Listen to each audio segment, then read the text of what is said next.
Savo Reserve, late morning. The sun is already high and the ground radiates heat in visible waves. A lion cub lies in the pale dust beside the track, its body pressed against an older sibling that does not move. The cub's paws grip the flank tightly, claws half buried in the short, matted fur. Flies circle lazily in the warm air, settling and lifting again with each faint stir of the breeze. From a few meters away, Ranger Elias kneels, his weight balanced carefully so as not to startle the small shape in front of him. The cub lifts its head once, eyes dull, then lowers it again to the still body at its side. He counts the shallow rise and fall of its ribs. The breathing is slow, uneven. In the heat, every minute matters. If the cub remains here without shade or water, its body will weaken quickly. The sibling beside it shows no such movement, only the long final stillness that animals seem to understand without words. The cub's tail flicks once against the dust, a half-hearted swat at an insect, before curling back around its hind leg.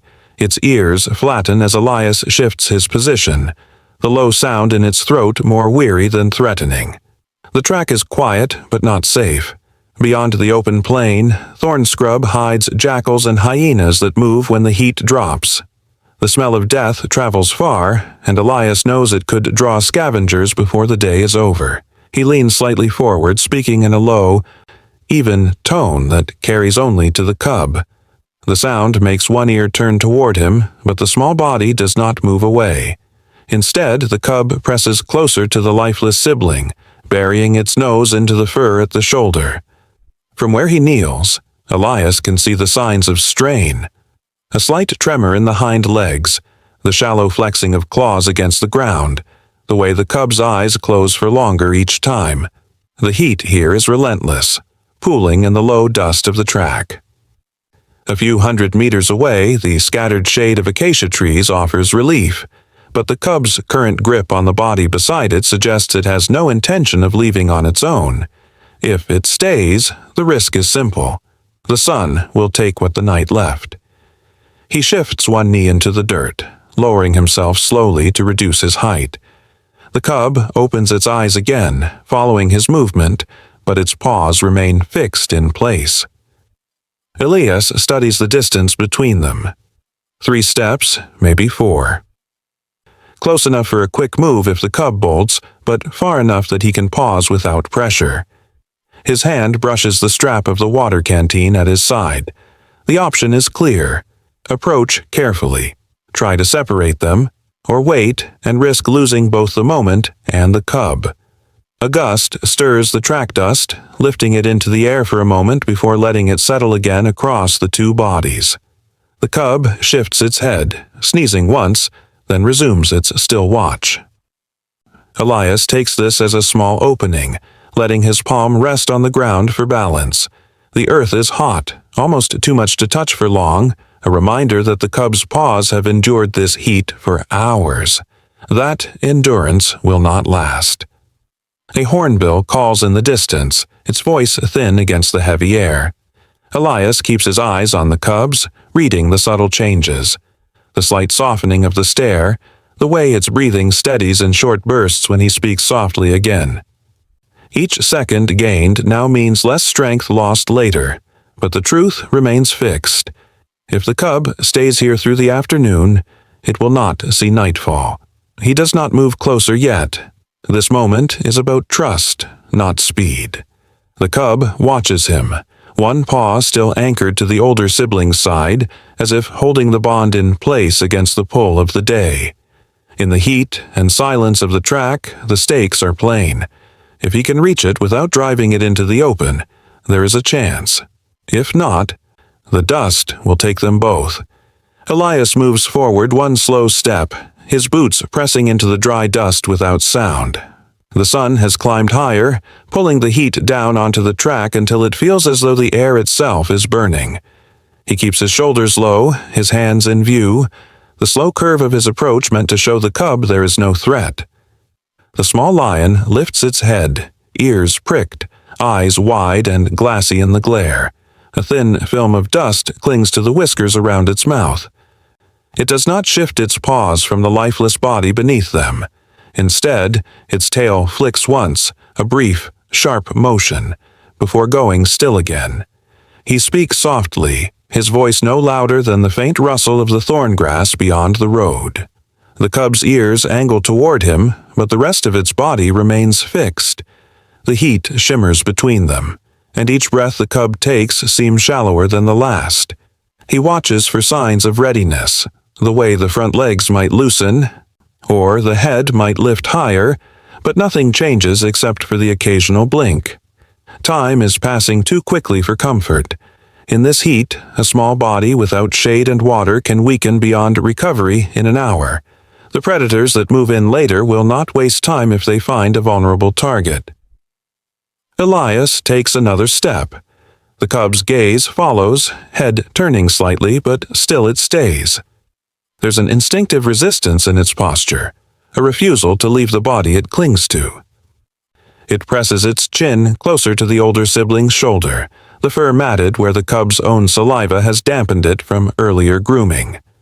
A low, uneven growl works its way out of the cub's chest, more warning than aggression, but the sound falters halfway. The ranger pauses at a short distance, just far enough that the cub would need to take 2 steps to meet him. He crouches, resting his weight on the balls of his feet, keeping his profile small. The cub's ribs move unevenly. The flanks hollow under its skin. Its breathing slows for a moment, then quickens again, a rhythm Elias recognizes from animals on the edge of exhaustion. A shift in the wind brings the dry scent of the plains, but also a faint underlying note that will carry to scavengers, the smell of death from the sibling's body. He tries again, his voice steady, carrying a tone meant to reassure. The cub blinks once, twice, then glances past him toward the tall grass in the distance, as if checking for shapes he cannot see. When its eyes return to him, they seem heavier, slower to focus. This is the risk. Every moment spent waiting for trust is also a moment closer to collapse. But rushing now would only drive it deeper into the open, and alone, it will not last long there either. Another step forward. This time the cub's bears tilt back, its head lowering slightly, but it does not retreat. Elias feels the heat rising off the ground through the soles of his boots, and knows the burn beneath the cub's paws must be sharper still. The temptation to scoop it up and run is strong, but any sudden movement would snap the fragile line of tolerance between them. He instead lets his knee touch the ground, lowering his body until they are almost level. The cub licks its nose once, a quick motion, then shifts its weight but keeps the front paws anchored. Its eyes darted again toward the plain, then back to him. The tail flicks, pauses, flicks again. A slow rhythm like the ticking down of time. Elias keeps speaking, his tone unchanged, the words unimportant but the sound vital. He knows the line is thinning.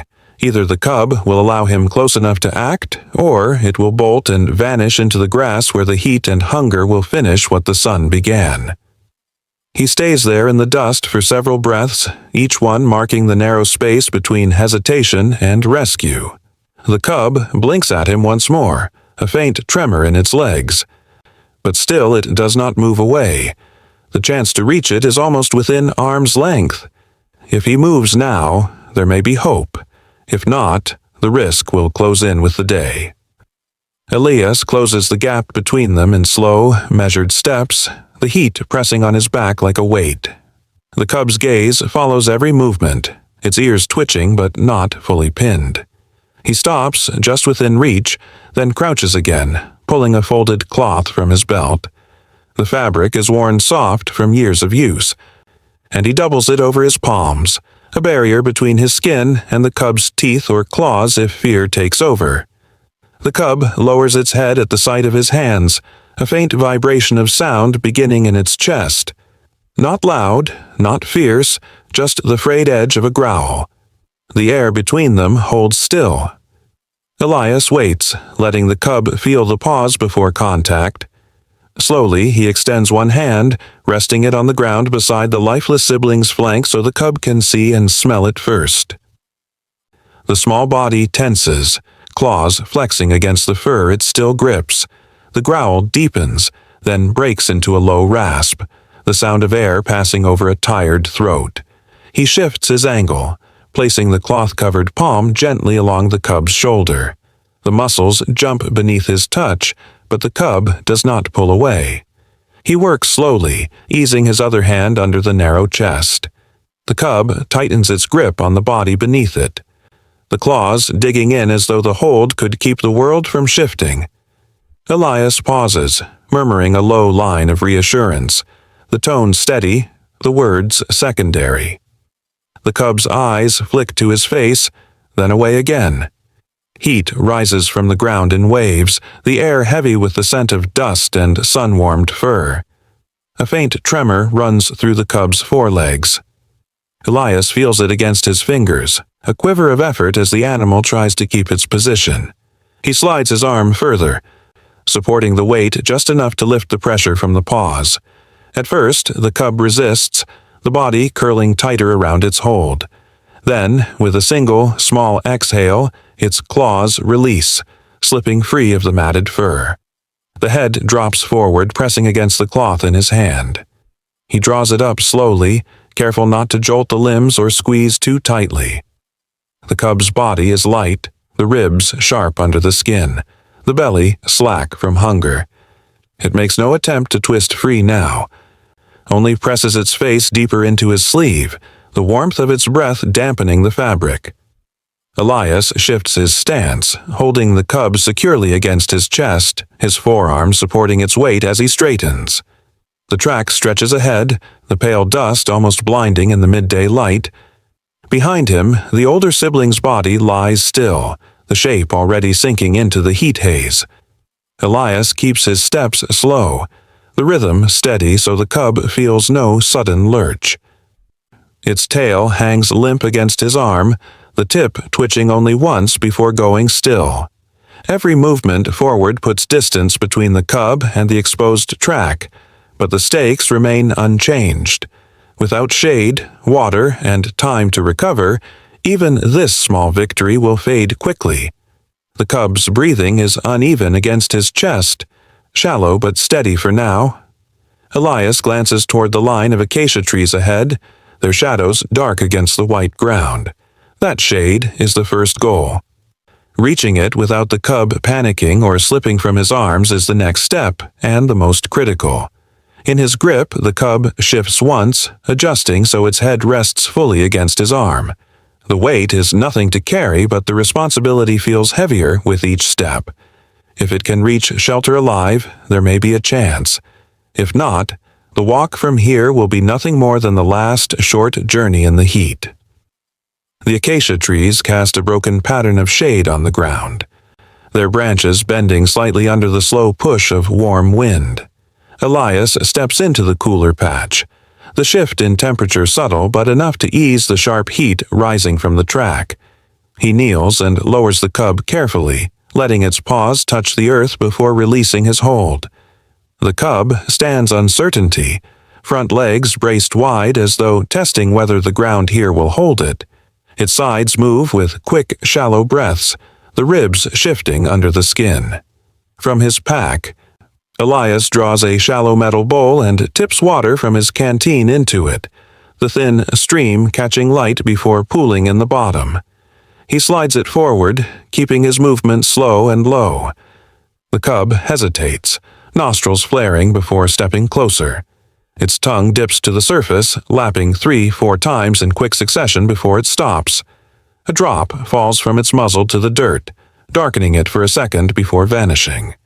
It lifts its head then, glancing back toward the open track they left behind.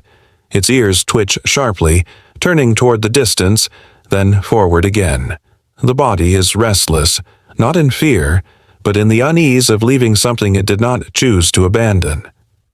Elias watches the way its tail moves in short, tight arcs, the way its paws shift as if ready to return. In the wild, separation from a sibling can be final, and the instinct to remain close runs deeper than comfort. Elias sets the bowl nearer. but the cub only leans down for a few more sips before pulling away again. Its gaze fixed on the bright gap between the acacias, where the dust of the track shimmers in the heat. The sun's weight still presses heavily there, the air above it wavering. Out on that road, the lifeless body lies where they left it, and Elias can almost feel the pull it has on the cub, a silent tether stretching across the space between. He adjusts his position, keeping himself between the cub and the open track. The shade here offers safety from the worst of the heat, but it will mean little if the cub bolts back into the glare. He speaks in a low tone, a short phrase meant more for steady rhythm than meaning. The cub's ears turn toward him for a moment before angling back toward the track again. From beyond the trees, a dry rustle rises, wind moving through thorn scrub. No shapes break the grass line, but Elias knows that scavengers will come eventually, drawn by what has been left behind. The cub does not know the risk in those sounds, only the absence of what it guarded. It takes a slow step toward the edge of shade, and Elias matches it, placing a hand lightly in the air between them, a barrier without contact. The animal stops, eyes shifting between him and the gap in the trees. Its breathing has steadied since leaving the track, but the heat has not lost its hold entirely. Every choice from here must walk the narrow line between giving it space and keeping it safe. Elias leaves the bowl where it is, the thin water catching small flecks of reflected light through the branches. The cub stands still for a long moment, torn between the cool earth beneath its paws and the memory of what it left in the dust. The track beyond is empty to the human eye, but to the cub, it still holds the weight of its sibling's scent. Elias waits, knowing the shade is the only place that will keep it alive through the next hours. If it stays, there is hope. If it leaves, the open heat will decide the rest. Late afternoon settles over the reserve, the sun lowering enough to turn the light softer, but not yet cool. The heat still clings to the air, though the long shadows of the acacias stretch further across the ground. From where Elias crouches, the plain opens wide beyond the trees, a pale expanse broken only by low scrub and distant movement. Far out, 3 lions emerge from the wavering horizon, their shapes steady, heads level as they walk. The line of their progress angles toward the track they had left behind earlier. The cub notices before Elias does. It rises from where it had been lying in the thin shade, ears forward, body shifting to full alert. The muscles in its shoulders tense, and its tail stiffens, the tip twitching once. Its gaze locks on the moving figures across the plain, unblinking. Elias follows its line of sight and sees the measured pace of the approaching lions, not hurried, not in pursuit, but with the confidence of animals moving toward a known path. He watches the cub for signs. Its stance is rigid but not fearful. The small frame holds an intensity that suggests recognition, though the distance is still great. Elias knows the possibilities divide sharply here. If those lions are part of the cub's pride, the bond could mean instant acceptance. If they are not, an approach could bring threat instead of safety. In the wild, a young lion without its mother is vulnerable to more than the heat. Even other lions can turn against it. The cub takes a few steps forward, leaving the edge of shade, the sun catching the curve of its back. Elias moves with it, staying just behind and to the side. The plain between them and the approaching lions lies open, no cover except for the low ripple of grass. The air is still, carrying scent slowly, and he wonders if the lions have caught wind of the cub yet. One of the distant shapes lifts its head higher, scanning the space ahead. The formation shifts slightly, the lions spreading apart in a loose line as they continue. Elias feels the pull in the cub's posture, the small body leaning forward, hind legs braced as if ready to break into a run. He resists the urge to hold it back. This choice is the cub's, though the risk is clear. A reunion could bring the security of the pride, its protection against predators, its shared hunts. Rejection would leave the cub alone again, weaker now than it was this morning. The wind shifts faintly, brushing past Elias and moving out toward the lions.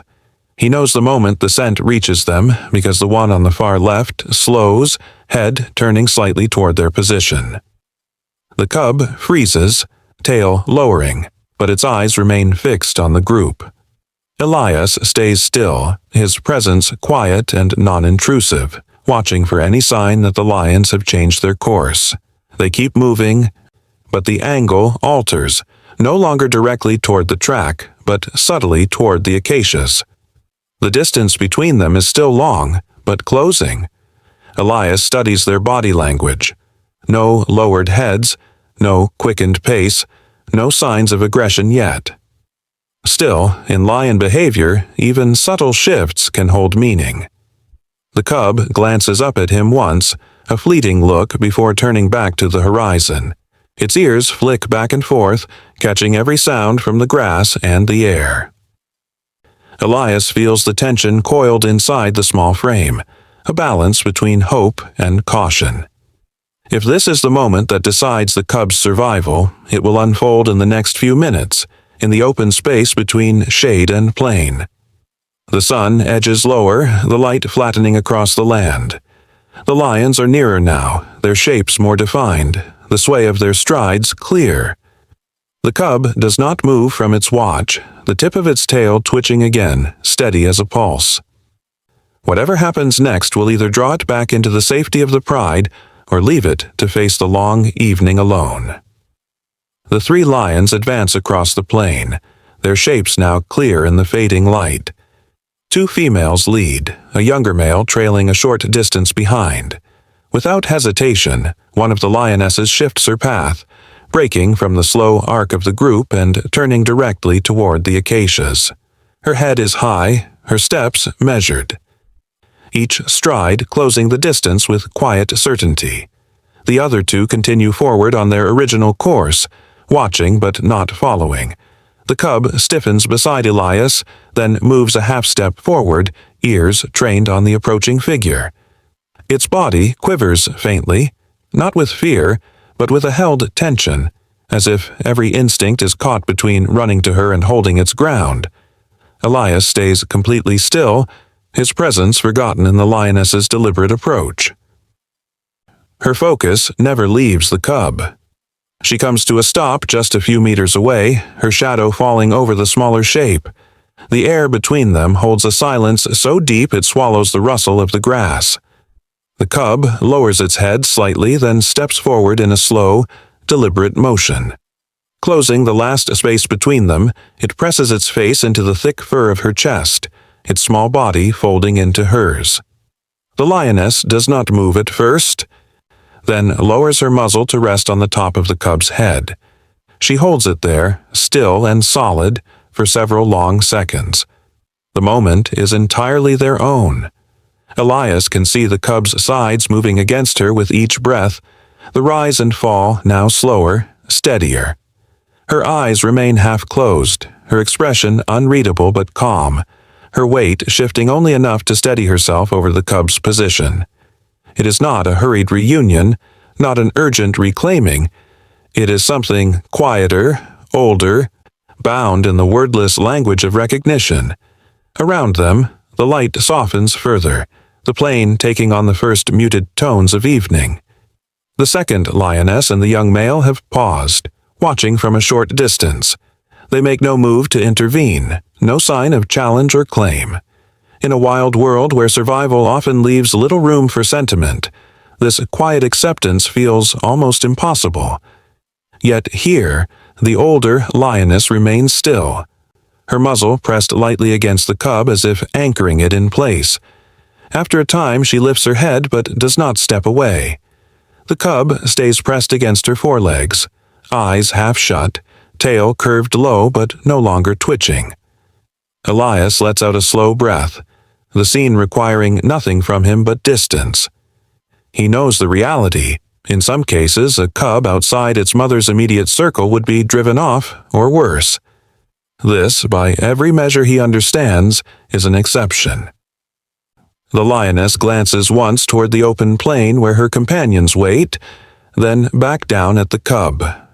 A low, almost inaudible rumble moves from her chest into the space between them, and the cub answers with a smaller, softer sound. It is not the loud call of lions across distance, but something quieter, a sound meant for only one to hear. She stands in place a moment longer, then turns her body slightly toward the others. The cub follows without hesitation, brushing its side along her leg as they move. Elias remains still in the fading light, the echo of that unthinkable gesture fixed in his mind. In the span of a few breaths, the cub's fate has shifted from uncertainty to the shelter of a pride, a change that could mean the difference between survival and silence before the night. The lioness turns without urgency, her head angling toward the two figures waiting in the open plain. The cub moves in step beside her, so close that its flank brushes against her front leg with each stride. The space between them holds no hesitation now. They cross from the acacia shade into the last stretch of afternoon light, their shadows lengthening across the dust. Ahead, the second lioness and the young male begin to move, closing the gap at a slow, steady pace. As the two groups meet, the larger bodies shift seamlessly around the cub, the change in formation almost imperceptible. The cub is now at the center, its small frame surrounded on both sides by the bulk of adult lions. Each passes within inches, shoulders brushing lightly, tails swaying just enough to touch in passing. The air is calm. No low growls, no signs of challenge, only the steady rhythm of their walk. Elias watches from the edge of the trees, noting every detail of their body language. The cub's tail is no longer rigid, its ears moving easily to catch the sounds around it. When the second lioness passes on its far side, she tilts her head briefly toward it, her whiskers brushing its shoulder before she straightens again. The young male, taller and leaner, keeps to the rear, his presence quiet but consistent, closing any gap that might open behind them. They move together with the unspoken coordination of a unit that has traveled many paths as one. The cub adjusts to their pace easily, its shorter steps matching the rhythm of the adults without the strain of running. Every now and then, its head tilts up toward the lioness at its side as though gauging her direction. She does not look down but shifts her path subtly to guide them toward the low swells of grassland ahead. The open plain carries a low breeze now, carrying with it the faint scent of prey in the distance. None of the lions break stride to follow it. Their focus remains forward, the slow return toward territory they clearly know well. For the cub, the return means more than ground covered. It means the safety of numbers, the protection from scavengers, and the chance to feed and rest without the constant need to watch every shadow. Elias remains still, letting the distance widen. His work is done here. Any interference now would only unsettle what has settled naturally. The lions make no move to look back. The cub's form is still visible, a smaller shape among the larger ones, but its movement has changed. The earlier stiffness has eased, replaced by the loose, fluid walk of an animal in step with its kind. As the pride reaches the first line of grass, their bodies blend with the pale gold of the stalks swaying in the wind. The cub disappears and reappears between them, always in the center, always within reach of a shoulder or flank. The sound of their movement fades with distance, leaving only the whisper of the grass and the fading warmth of the day. In the wild, survival rarely allows for such quiet reunions. Yet here, the return to pride has been without contest, without display, only the simple acceptance of one more body in the circle. The open grass swallows them slowly, and by the time the sun dips closer to the horizon, they are no more than shifting shapes in the light. The pride moves steadily into the grassland, their shapes breaking and reforming as the wind sways the tall stalks. Elias stays beneath the acacias, his weight resting lightly on one knee, eyes following until the small form of the cub is almost lost among the tawny bodies. The late daylight runs low across the plain, catching in the mane of the young male, in the shifting shoulders of the lionesses. Every few steps, the cub's head rises above the grass before dropping again, sheltered by the adults on either side. When they are almost at the edge of sight, the cub hesitates. It turns its head, the movement clear even from this distance. Ears lifting forward in a single point of focus. For a moment, its gaze fixes back toward the acacia stand, toward the narrow band of shade where Elias waits. There is no sound, no movement from him to call attention, yet the pause holds as though some thread still runs between them. Then, without breaking stride entirely, the cub turns back, pressing in closer to the lioness at its side. The grass swallows them with slow finality. First the cub, then the young male, then both lionesses, their outlines dissolving into the gold and shadow of the plain. The sound of their movement fades into the background hiss of the wind. The last ripple of grass settles, leaving the landscape open and still once more. Elias rises, brushing dust from his hands. The track ahead is empty again, stretching pale and quiet under the sinking sun. The heat of the day has softened, the air holding the first hint of evening cool. In the distance, the line of the horizon begins to blur. The light flattening as the sun lowers behind it. The space where the cub had been only hours ago shows no sign now. No disturbed earth, no trace of the still body it would not leave. He turns toward the path back to his vehicle, keeping his pace unhurried. In his work, most encounters end without knowing the outcome. Animals vanish into the bush, their survival left to chance and instinct. This moment is different. He has seen the cub walk away surrounded, guarded, and accepted. It will face the same challenges all lions face, but not alone, not tonight. The acacias fade behind him as he steps into the open. Overhead, a pale bird arcs once, its shadow passing briefly over the track before veering away. Elias glances once more toward the horizon where the pride had disappeared, the gold of the grass now deepening into bronze. Somewhere beyond sight, the cub is matching its steps to the rhythm of the pride, each movement carrying it further from the heat and danger of the morning. The sun sinks lower, the light catching in the dust at his feet. The track remains silent, but the weight of the day's work rests lightly now, shaped by the image of a small head turning once before vanishing into safety. The wind lifts again, moving through the grass in long, even waves, carrying the last moments of the day toward night.